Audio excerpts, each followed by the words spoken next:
Alright guys, let's start. So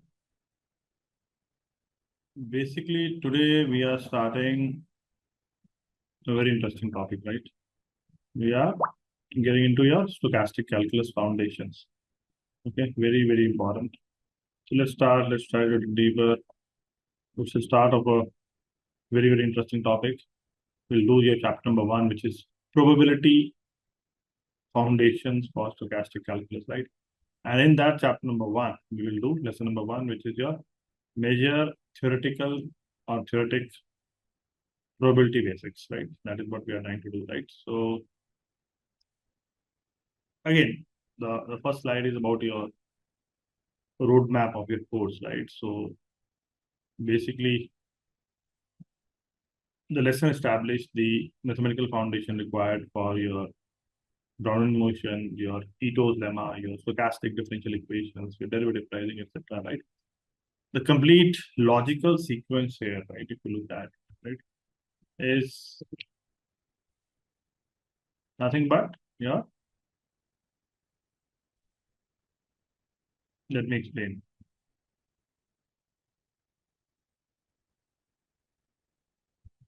This is a complete logical sequence. What is it?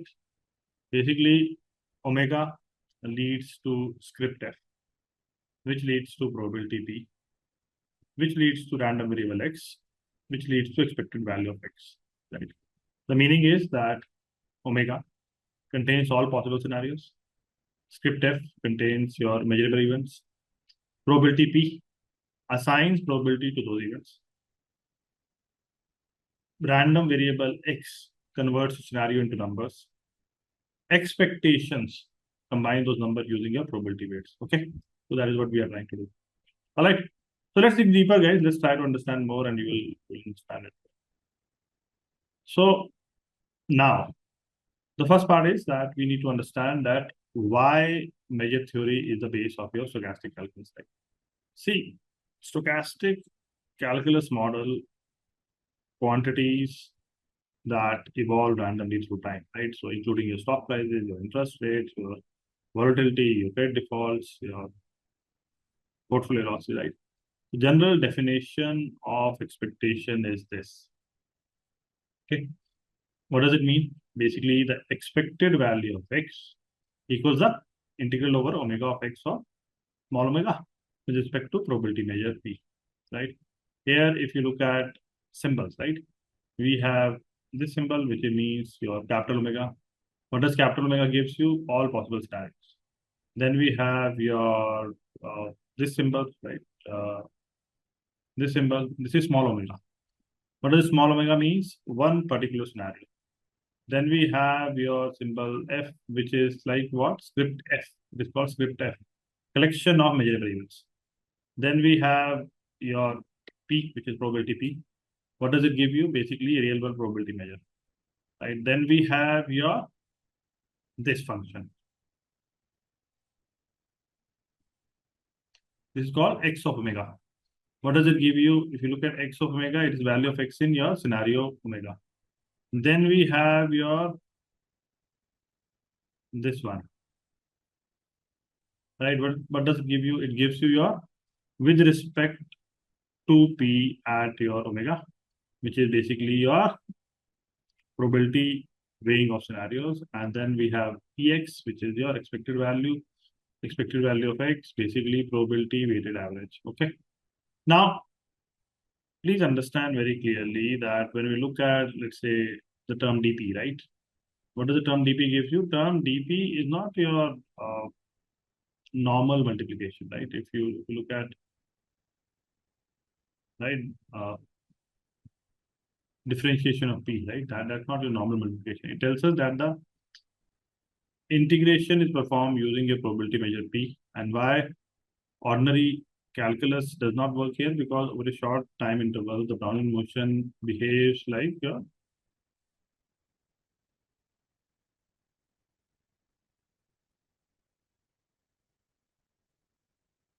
okay.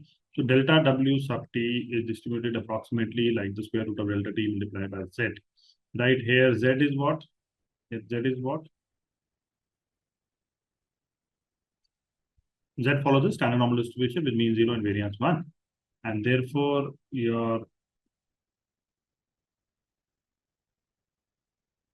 what does this mean? Basically, delta W sub t squared is of the same order as delta t. In ordinary calculus, squared small changes are normally ignored.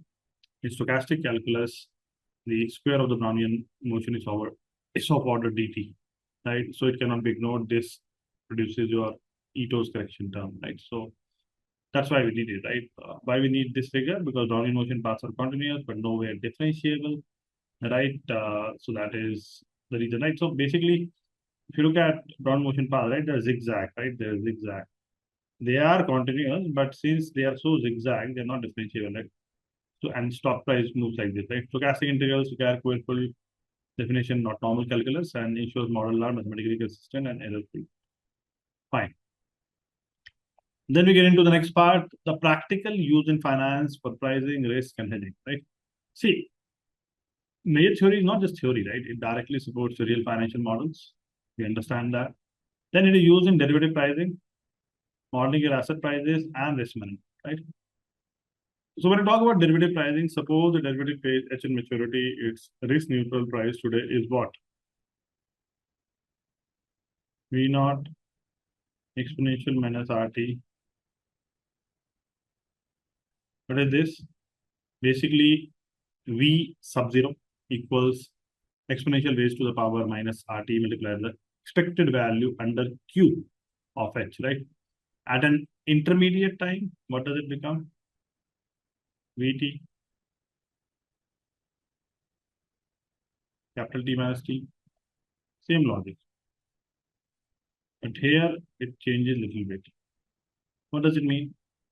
Basically, V sub t equals exponential raised to the power minus R times capital T minus small t multiplied by the expected value under Q of H, conditional on script F sub t, right? The expression conditional on script F sub t means that the price uses only the information available at time t, small t, right? Then we can use for asset pricing modeling. You have this equation, basically B sub t equals mu times S sub t times dt plus sigma times S sub t times tw sub t. Here ST is stock price at time t, mu is expected return, odd drift, sigma is the volatility, dt is the small deterministic passage of time, dwt is the random Brownian shock. And then we have the risk management, the probability that the loss exceeds the VAR, right, which is given as, you've seen it all earlier, guys, in the earlier chapters, which kind of repetition, probability P of loss L being greater than value at risk at any kind of confidence level or confidence level alpha, right? For a continuous loss distribution, expected shortfall can also be calculated as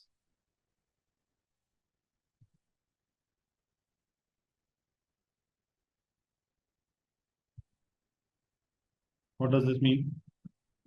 Basically,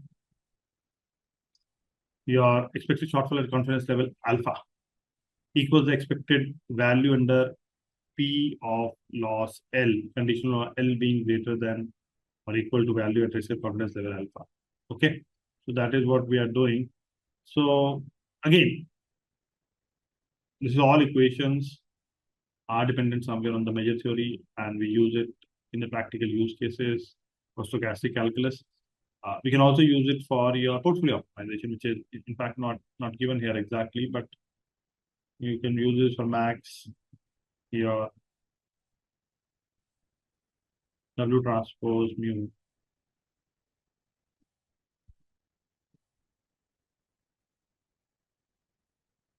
What does this mean? Basically, maximize our portfolio weights W transpose mu minus gamma divided by 2 multiplied by W transpose sigma W. The first term represents expected portfolio return, the second represents the penalty for portfolio variance. Okay. So that's it, guys. We need to understand the practical use cases, and it's very, very important in that sense. Then we go into next part, which is your probability spaces, right? A modern probability model, right? Which is the probability space, right? A modern probability model is written as this. What does it mean? Omega script F and probability P. Consider a one period stock model, which is this.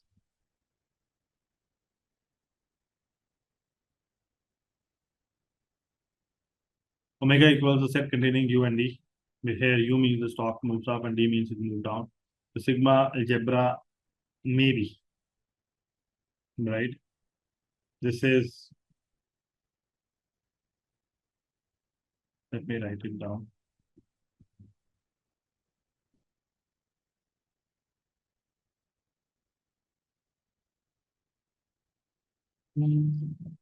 Basically, script F equals the set containing the empty set and the even U, the even D, and the complete sample space omega.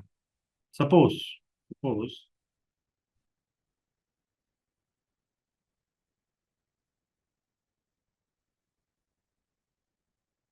probability P of the up event equals 0.6 and probability of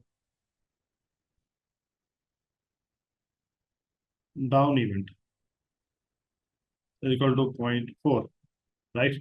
Probability P of the down event equals 0.4, right? Therefore, omega tells us which scenarios can occur.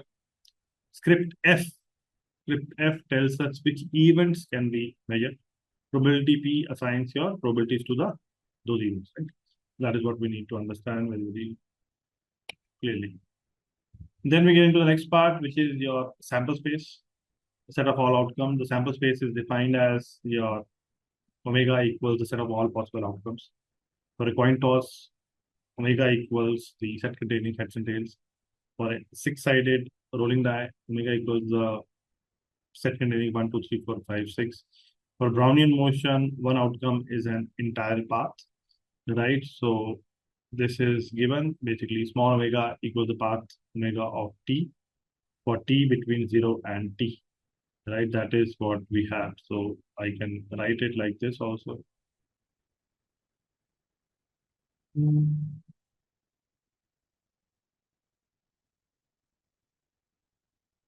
Okay. A formal Brownian path may be represented as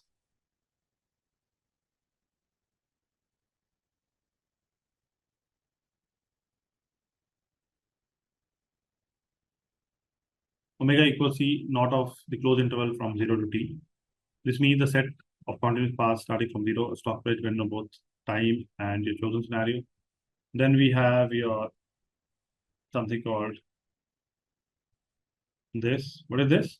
Basically, S sub t of omega in Monte Carlo simulations, one scenario produce one full market path. That part is then converted into your derivative payoff of a portfolio loss. Okay. Then look at financial interpretation. This is given all possible price trajectories, which is this. Also interest rate path, volatility path, evolve path. Then we get into the probability spaces, right? A sigma algebra must satisfy three conditions, right? Sigma algebra is a collection of measurable elements. What is the condition number one? Condition number one means it contains the complete sample space, right? Omega belongs to script F. Second is closed under complements, which is this, right? If A belongs to script F, then A complements also belong to script F. If the stock finishes above 1000 is measurable, then the stock does not finish above 1000 but also be measurable. Then we have third one, which is if A sub 1, A sub 2, and so on belong to your script F, then the union from n equals 1 to infinity of A sub n also belong to script F, right? Basically, if an represents a risk limit breach on day n, the union means that the limit is breached on at least one day.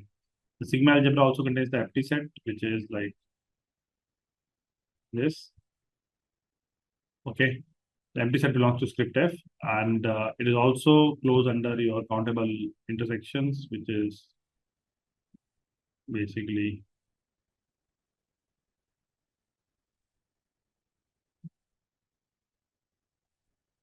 the intersection from n equals 1 to infinity of A sub n belongs to script F, right? So that is what we have.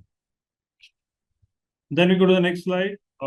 We talk about probability spaces. Why do we need your script F, right? Basically, probability is defined only for measurable events, right? So when I say probability of A, probability of A is defined only if A belongs to script F, right? Which is this. So on a finite sample space, using every subset is generally possible. On an uncountable space, such as Brownian path, some rest are, or some sets are too irregular for probability to be signed consistently, right? So information available at time t is represented as your ft, right, which is script f sub t. Okay, the price observed at time t must be measurable with respect to your information available at that time. And for example, if you look at the timing clarification, right, please note that Nifty, if close above your 22,000 today, right, becomes known after today's market close, right? Before the market close, the event is not yet known. Tomorrow the return is positive, cannot be known today. And using future information in a backtest is look ahead bias, right? Which should not be done, right? Keep that in mind. Cannot use future information. Okay, then let's go to the next part. Probability space, diagram, sample space, and events, right? Suppose A is your interest rate rise. A equals the event that interest rate will rise. B equals the equity market will kind of fall. B equals the event that equity market falls. If you take A intersection B, right? Both A and B occurs. If you take A union B, right? At least one of A or B occurs. If you take A complement, A does not occur. If you kind of take A minus B, right? It means that A occur but B does not, right? So please understand that.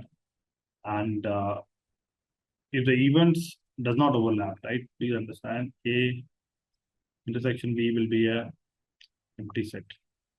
So for risk management, the intersection represents a joint stress event. For example, interest rate rise when equities fall, right? Very, very important. Then we go into next part, probability measure, assigning your probabilities. What exactly is this? A probability measure is a function of basically this. Probability P maps script F into the closed interval from 0 to 1. There is non-negativity. That's the main property. Basically, probability P of A is greater than or equal to 0. Then we have total probability, basically probability P of omega equals 1. Then we have countable additivity, right, which is probability P of the union from n equals 1 to infinity of A sub n equals the sum from n equals 1 to infinity of probability P of A sub n, right?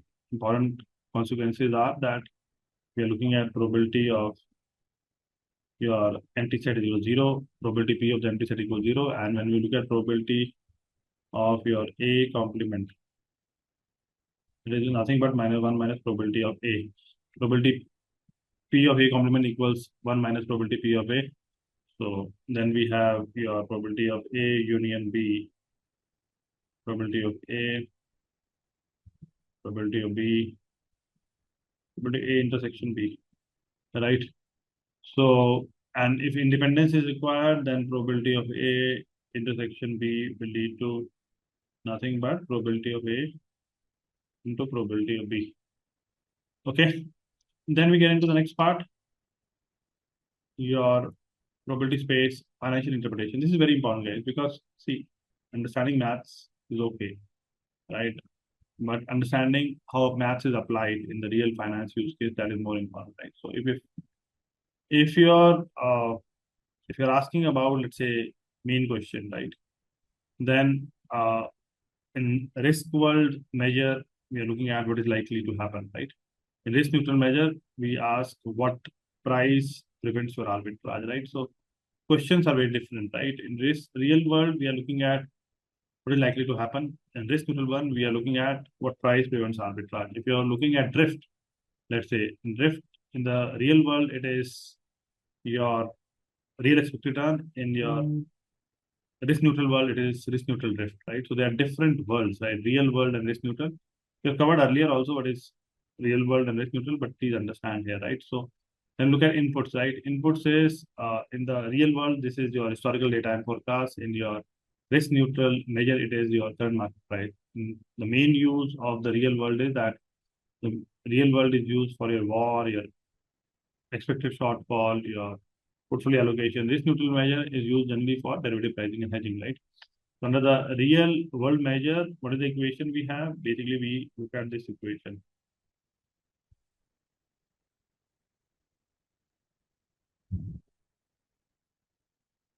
What does the equation means?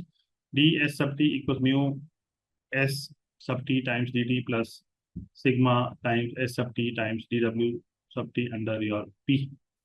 And under the risk neutral measure, our equation, same equation, right? Changes a little bit.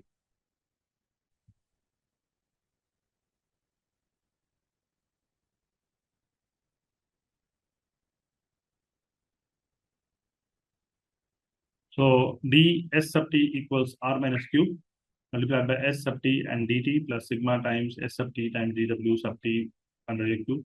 Here r is the risk-free rate, q is the continuous dividend yield, mu is the actual expected return, the risk neutral drift is not a forecast, it is the drift required for consistent no arbitrage pricing.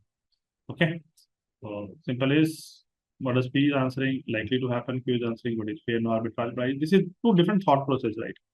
Under P, stock may have positive drift, in Q, drift is adjusted to risk-free rate for pricing, right? To understand, both are very important, right? One is a method for war, expected shortfall, etc. calculation, that is your real world measure, right? One is for derivative pricing setting where you don't want any kind of arbitrage, right? So we are looking at two different methods for different reasons that you must understand. Then we get into the next part, which is measurable uh, functions and your random variables, right? So we look at measurable functions and their formal definition, right? That is very, very important. See, first of all, try to understand why your measurability matters. Why measurability matters? Because if a function is measurable, right, it ensures that events like where x is less than or equal to a are valid events in your script F, right? So that is very important. And also then we can assign your probabilities of p of x less than or equal to a. And without measurabilities, probability and expectation become kind of undefined, right? So the measurability is very important because measurability kind of ensures that we have certain events which are kind of valid, right? And if they are valid, then only we can assign probability, right? Because if they are not valid, then we can't assign probability, right? And without measurabilities, probability and expectation become undefined. So that's also one of the reasons that you need to have measurability, right? That is very, very important. Then you must know that if something has to be measurable, right, it has to follow a certain kind of property, right? So that is very important, right? So function map scenarios into your real numbers.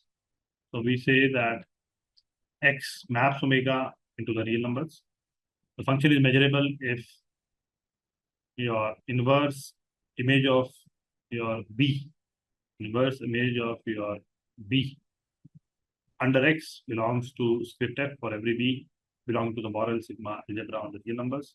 The term x inverse image of b, it does not mean 1 divided by xb, right? The inverse image is what? Inverse image is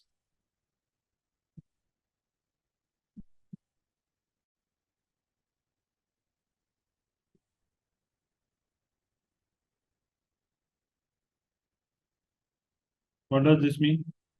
Basically, x inverse image of b equals the set of all omega belonging to omega such that x of omega belongs to b for the interval minus infinity to a, right? B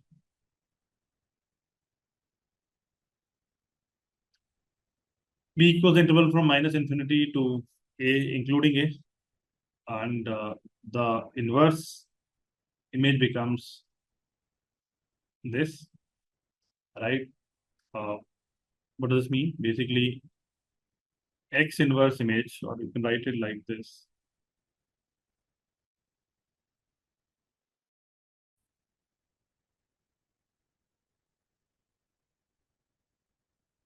Basically, X inverse image of B equals the set of all omega such that X of omega is less than or equal to A. Therefore, an equivalent condition, which is this, right? The event that X of omega is less than or equal to uh, script F for every real number A. For a large portfolio,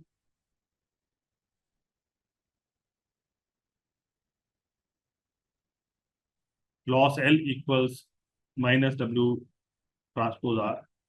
The loss must be measurable before war. Expected loss or expected shortfall can be calculated. Okay, so that is why we need it.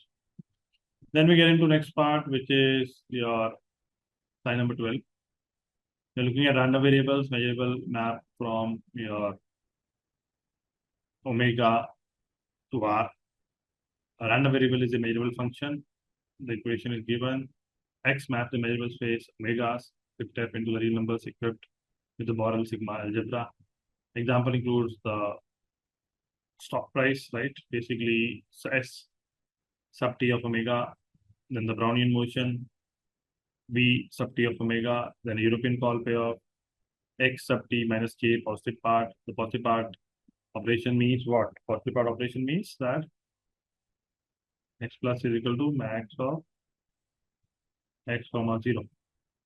Uh, X positive equals the momentum of X in 0, right? Maximum of X in 0. And then we have your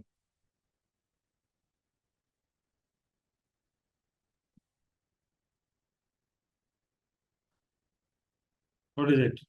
S sub t minus k positive part equals the maximum of S sub t minus k and 0. The payoff is positive of the event st greater than k. And the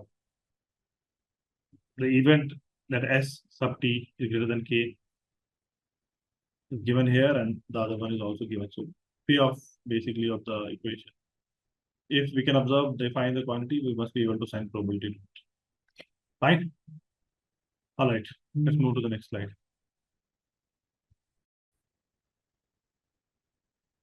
All right. Then we move to your measurable functions and random variables. Here we are looking at a diagram. Random variable map outcomes to your real values, right? So what is happening here? Basically, a complete market scenario is converted into a numerical value, right? Which is your basically what we are doing is your what is happening here? Basically, scenario omega sub I maps to x of omega sub I. The distribution of x is defined as your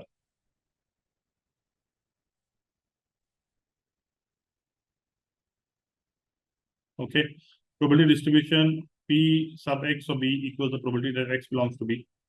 Equivalently, your p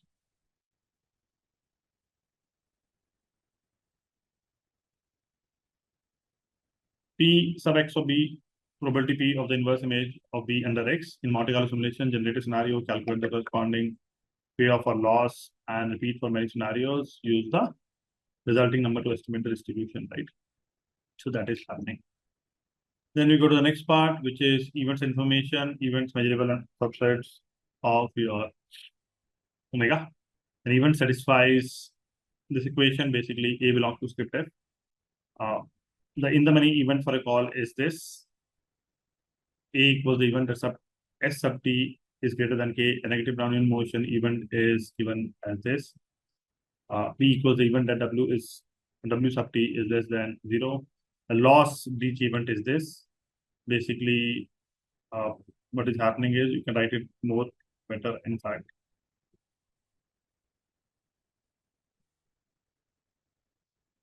C equals the event that loss L is greater than value at risk at confidence level alpha. The indicator function, right? The indicator function is given like this.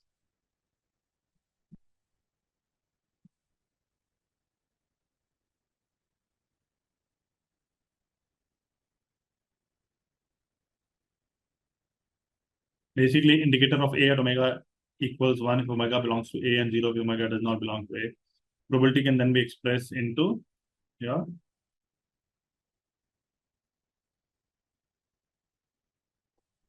probability P of A equals the expected value of the indicator A, right? So, and also probability A is only valid if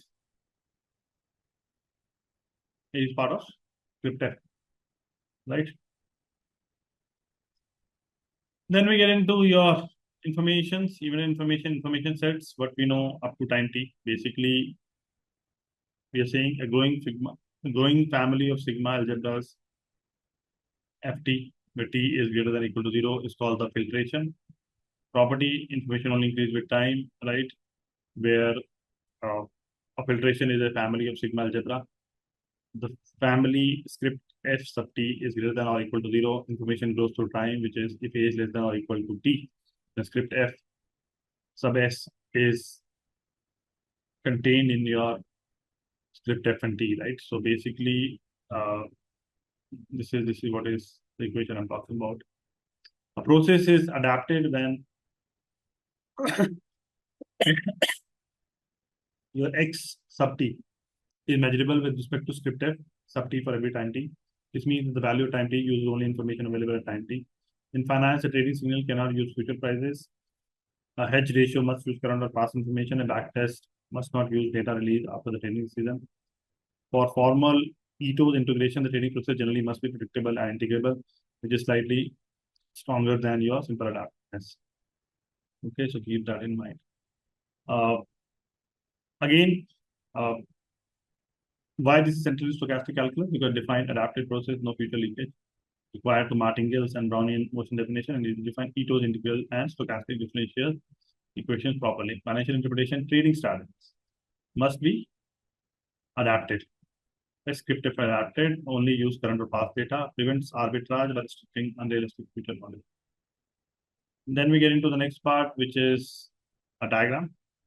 Filtration grows over time. Information sets are kind of nested, right? Which is given here. Basically, script f sub 0 is contained in script f sub t, which is contained in script f sub t. At time t, the derivative value is very simple. Vt is equal to exponential minus r t minus t. So v sub t equals exponential raised to minus r times t minus t multiplied by the expected value under Q of h conditional script f sub t. A delta hedges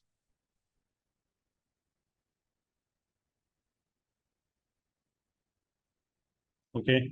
Delta sub t equals the partial derivative of v with respect to s evaluated time t and price s sub t. As new information arrive, both the derivative value and hedge ratio can change. Okay. Then we get into the next part, which is measures and integrals. Why we need measures and integral, exponential integral. Basically, for a finite scenario model, right? Expected value of x, right, is nothing but your summation of xi pi, right? Expected value of x equals the sum over I of x sub I multiplied by p sub I, right? For a continuous variable with density, all right, it is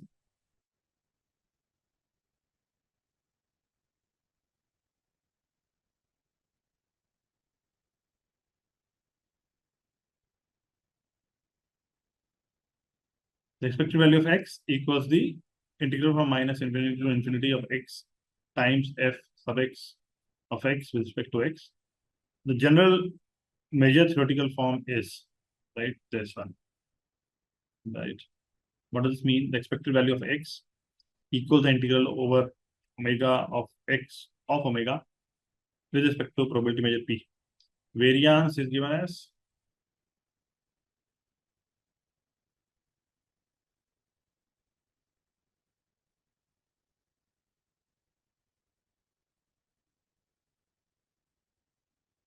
basically variance of r equals the expected value of r minus the expected value of r all squared. So variance, if I have to go,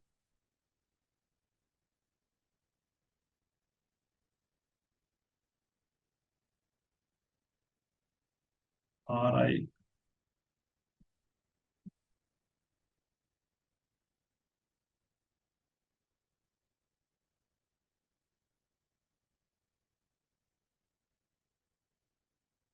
Covariance of R sub I and R sub j equals the expected value of R sub I minus mu sub I multiplied by R sub j minus mu sub j. The covariance matrix using portfolio optimization is therefore constructed from expectation under the real world measure, right? And define probability rigorously on complex spaces, Brownian paths, define your densities and distributions in a general way, build stochastic integrals correctly. Okay. Then we get into the next part, which is measure assigning size to sets. Okay. So a measure is a function where this equation is given. Basically, mu maps script f to interval from 0 to infinity. A measure is non-negative, right? Very, very important. Mu of a is greater than or equal to 0. The empty set has 0 measure.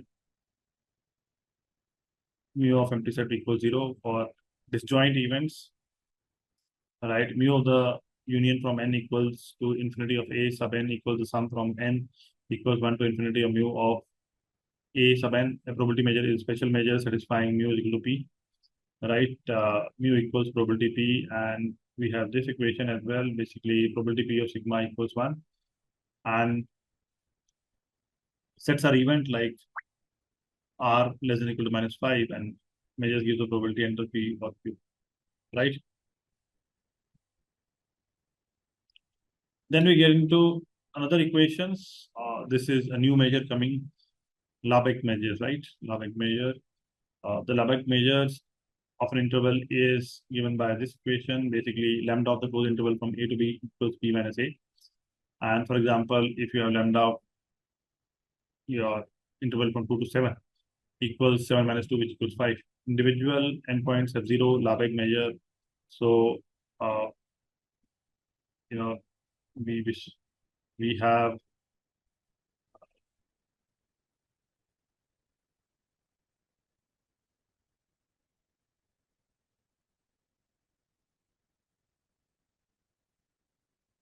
lambda of the closed interval from a to b equals lambda of the open interval from a to b, and both equals b minus a, right? So if x has a density, probability that p that x lies between a and b equals the integral from a to b of f sub x of x with respect to x. And more generally, if I have to go, right, I can write like this.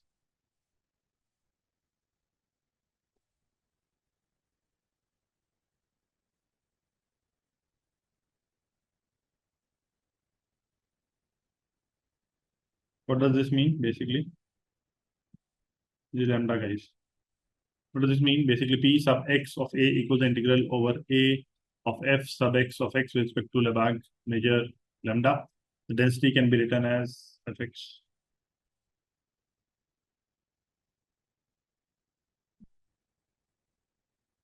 Basically, f sub x equals the derivative of p sub x with respect to lambda. Okay.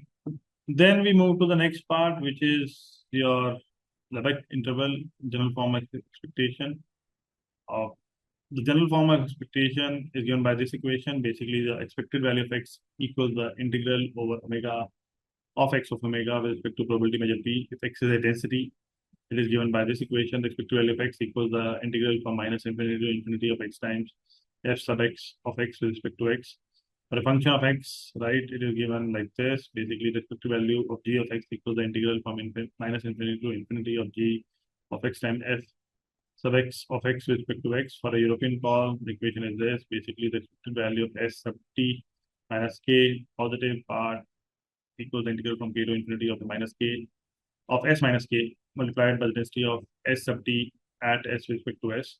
The risk neutral call price is not given here, but if you want me to write down, I can give it.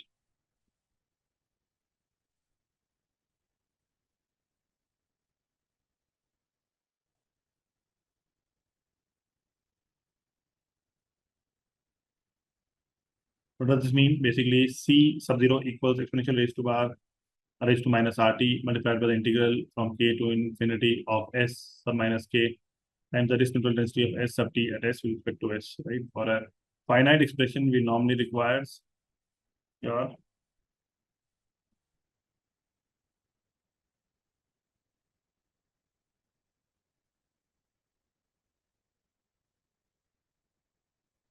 What is it?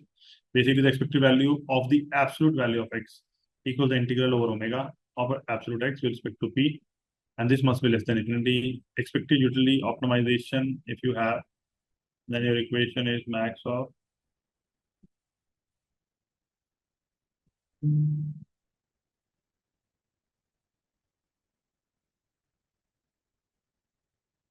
maximize over w the expected value under p of utility u applied to terminal where the w sub t as a function of w. Okay. Then we get into the next part, which is your slide number 21. Null sets and almost sure concepts. Null sets even with probability 0. See, a null set satisfies a particular equation, right? Basically, null belongs to script f. And the probability of p of n equals 0, right? For a continuous distributed return, probability of r is equal to 0, 0, right? Probability p that return r equals exactly 0 is 0. Probability 0 does not necessarily mean logically impossible, right? Keep that in mind.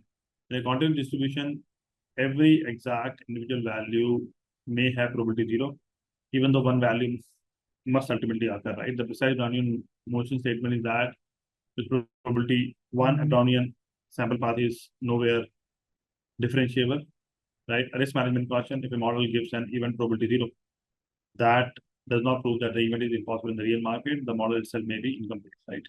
So the null sets are possible, but have probability 0. Many advanced results ignore behavior on null set safety. A null set appear in stochastic calculus because Brownian motion is nowhere differentiable except on a null set. Quadratic variation results hold almost surely, and each of them are almost surely. Financial intuition is model focus on events that occur with probability, and we can ignore probability 0 events in pricing and hedging. Then we get into the next part. If you look at your slide number 22, we write almost surely and equality with probability 1. Basically, x equals y almost surely. The formal condition is given by this equation. Probability p of the set of all omega for which x of omega equals y of omega is equal to 1. Probability p that x is not equal to y equals 0. Right? Probability x equal to 0 equal to 1. Right? So basically, probability of x equal to 0 is 1. If the probability of x equals 0 equal to 1, right? Then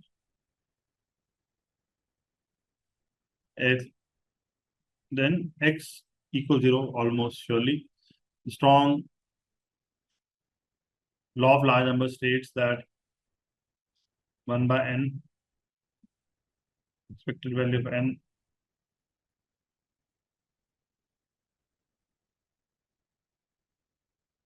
one divided by n multiplied by the sum from I equals 1 to n of x sub I converges to the expected value of x almost surely. The strong version uses almost sure convergence. The weak version uses convergence and probability. Right? So law of large numbers uses almost surely convergence. Martingale convergence results are stated almost surely. Peters calculus results are typically almost surely filled. Then visual meaning. Diagram almost surely means difference only on a null set. Basically, the exceptional set satisfies your probability p of n equals 0. Outside that set, we have your this equation. Basically, x of omega equals y of omega. There's x of y as almost surely, right? So x of y almost surely. For derivative application, we might write Vt is equal to h almost surely. V sub t equals P of h almost surely. This means the replicant portfolio and derivative portfolio agree except possibly on a possible 0 set. A rare event with small but positive probability cannot be ignored in the same way as a null set, a null event. Types of measures. Why do we need different probability measures in finance? Now, a little bit of application. Different measures can be applied or defined in the same measurable space, which is omega and script F. P is probability P, which is real world forecasting and risk. Basically, Q is nothing but probability Q, risk neutral pricing. Q superscript T is a T forward measure pricing. The measures use the same scenarios but assign different probability weights to them. Kirsanov's theorem, right?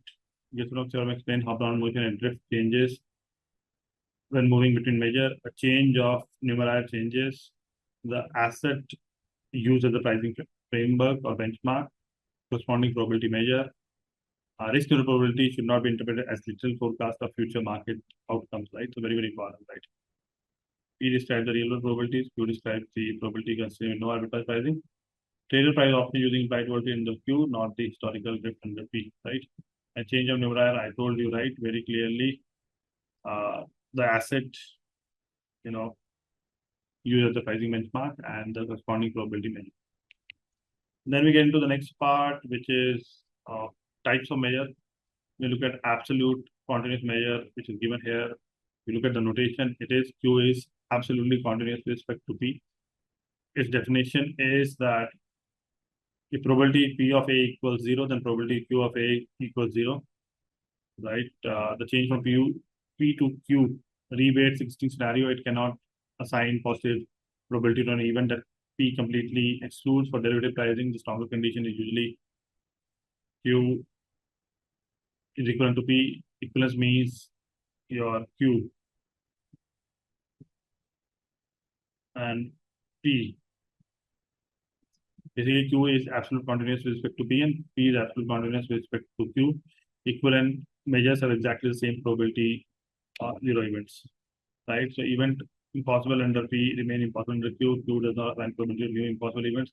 This is required for mathematically valid changes of probability model. When we shift from real world P to pricing measure Q, we only reweight probability of the same scenarios in the meta. Then we get into next part, which is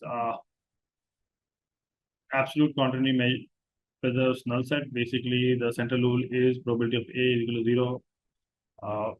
If probability of A is equal to 0, then probability of Q equals 0. Suppose probability of B greater than 0, absolute quantity alone does not guarantee probability Q of B is greater than 0, right? And Q could assign 0 probability to B, even though P assigned positive probability to it.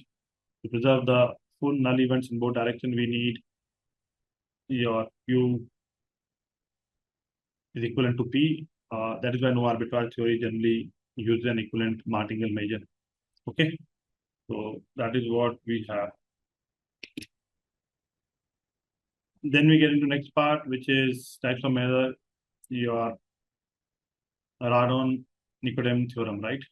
Radon-Nikodym theorem, right?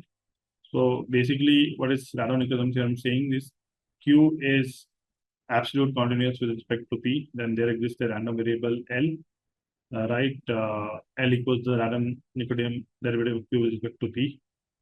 Okay, and this is a likelihood ratio, not an ordinary calculus derivative. For an event, it is given like this. Basically, probability Q of A equals integral over A of D dq by dp with respect to probability P. Using the likelihood ratio, we have your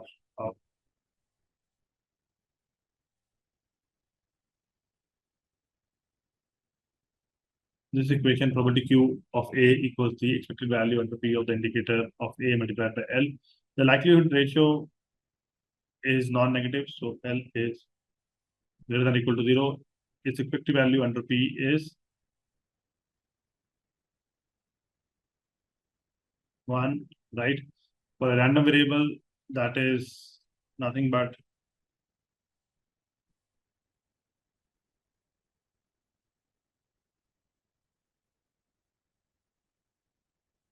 the expected value under Q of X equals the expected value under P of X multiplied by L. Suppose probability of U is 0.6. Probability P of the upstate equals 0.6. Probability of downstate equals 0.4. Under Q, probability Q of the upstate equals 0.5 and probability of downstate equals 0.5, right? So the likelihood ratio will be what? In that case, LU will be 0.5 over 0.6, which is 5 by 6. Okay, so L of U equals 0.5 divided by 0.6, which equals 5 by 6. The likelihood ratio will be what? In that case, it will be 5 by 4, right? So if I take the expected value now, right? If I take the expected value, 0.6 into 5 by 6, 0.4 into 5 by 4 equals to 1, right? So expected value under P of L equals 0.6 times into 5 by 6 plus 0.4 times 5 by 4, which equals 1. If the payoff is 20 in the upstate and 0 in the downstate, right, which is given your EQX 0.5, 20 and 0.5 into 0 is equal to 10, right? The expected value under Q of X equals 0.5 times 20 plus 0.5 times your 0, which equal 10. Using P and the likelihood ratio, we get your expected value of P XL 0.6 into 20 and 5 by 6 is 10, right? The expected value under P of X is multiplied by L equals 0.6 times 20 times 5 by 6, which equals 10. Okay, so keep that in mind, right? So this becomes the main tool in your Grishnav theorem. Okay, then we get into the next part, which is why this matters for quant finance. Now, the real application part, major theory, is the backbone of stochastic calculus in finance, because if you look at your models, right, which is the equation is also given here, the S sub t equals mu times S sub t times dt plus sigma times S sub t times dw sub t, right? Over a small finite interval, delta st divided by st mu delta t sigma delta S sub t divided by S sub t is approximately equal to mu times delta t plus sigma times the square root of delta t multiplied by z. For the random shock, right, satisfies your this one that follows standard normal distribution will be 0 and variance 1. Under the risk neutral measure, I told you the equation dst is equal to r minus q st dt plus sigma st ds sub t equals r minus q multiplied by s sub t and dt plus sigma times s sub t times dw sub t under q. Under your measure theory allows us to define your Brownian motion, information sets, expectations, stochastic calculus, stochastic integrals, stochastic differential equations, and changes of measure consistently, right? So that is why we have examples I have given, right? Justify Ito integrals and Ito lemma to mathematical properties, define expectation of the risk neutral measure, find Brownian motion and probability space, change measure using dq by dt, and define SD using trailing models, right? That is what we have. Including without measure theory, these subjects are not mathematically well defined. Then we go to the next part, which is practice set. Now, we have to solve this question. Detailed solutions are available ahead, guys. I'll give you the hints here, so we'll see the detailed solution also, but at least I can give you the hints here so that you understand, right? So, if the question is given here, your omega script f and probability be a probability space, which must always hold, right? This equation must always hold. Probability p of omega equals 1. The other condition does not hold, right? Basically, you have to be aware of this property, right? We'll see the detailed solution end, but just understand that other condition, your probability p of the empty set equals 0 does not hold, right? This condition, if you look at probability of a less than 0 for some a, or probability a can exceed 1 for some a, right? These also doesn't hold. We have to make it probability of omega is equal to 1. Then we go to question number 2, measurability of a random variable. If let x is a random variable, which condition must hold for x to be measurable? Again, a property. The correct answer is C, right? So x inverse the inverse image of B under X belongs to script F, right? So that is what we need to have. Okay, uh, very, very important, right? The inverse image of B under X belongs to script F for every moral set B. Then we go to your question number 3, absolute continuity. Uh, if Q is continuous, right? Uh, what does this imply, right? Basically, in this case, what we need to understand is if probability P of A equals 0, then probability Q of A equals 0 as well. The reverse condition P is absolutely continuous with respect to Q, right? So the reverse condition would require P is absolutely continuous with respect to Q, right? So that is what we have to have, right? So if Q is absolutely continuous with respect to P, what does this imply? This implies that probability of A equals 0, then probability of Q of A equals 0 as well. Then we go to your Lebesgue concept, Lebesgue integral concept. Which statement is correct? Statement number B. Your Lebesgue integral generalizes the Riemann integral. Basically, the Lebesgue integral does not require every function to be continuous or bounded. And we see it as the integral solution is given ahead. Then we go to your problem set number 5. Basically, information table at time t, let S sub t is the stock price model and probability space. Which object captures all information available at time t? Basically, the correct answer is this one. Script F sub t. This represents all information at available at time t. One sigma algebra at a particular time is script F sub t. The complete family across time is the filtration. Okay. Now we have the detailed solution. Please pay attention. Basically, in this first solution, we are saying probability P of omega equals 1 because the complete space and empty sets are given. So basically probability of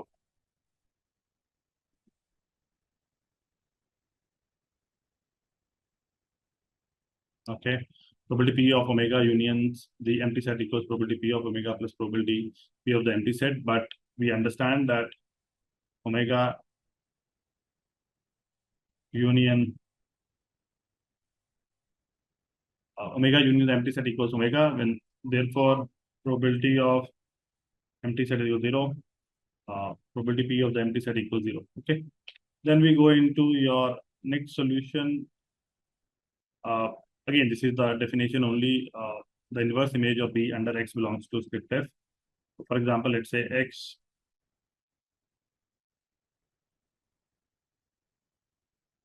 What does this mean? Basically, the event that X is less than or equal to 100 belongs to script F. Only then we can calculate probability of X less than equal to 100, right? So only then we can calculate probability of X less than equal to 100. Then we get into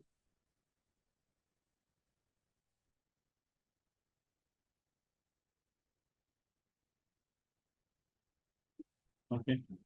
Next one is solution to question number 3. The correct direction is if probability of P of A equals 0, then probability Q of A equals 0. This follows from your Q is absolute continuous with respect to P. This implication cannot automatically be reversed, right? Then we go to question number 4. The relationship is that your Lebesgue integral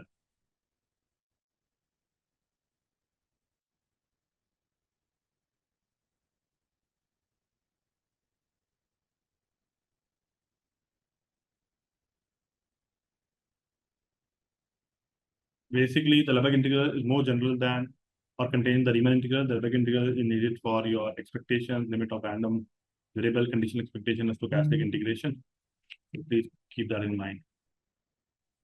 Last but not the least, we have the natural filtration. The natural filtration generated by the stock prices process is given by this equation. Script F sub t equals the sigma algebra generated by S sub u for all u between 0 and t. Here, sigma does not mean volatility. It means the smallest sigma algebra containing all information generated by the observed stock prices up to time t. The actual market information set may be larger. That can be sigma algebra generated by S sub u, right?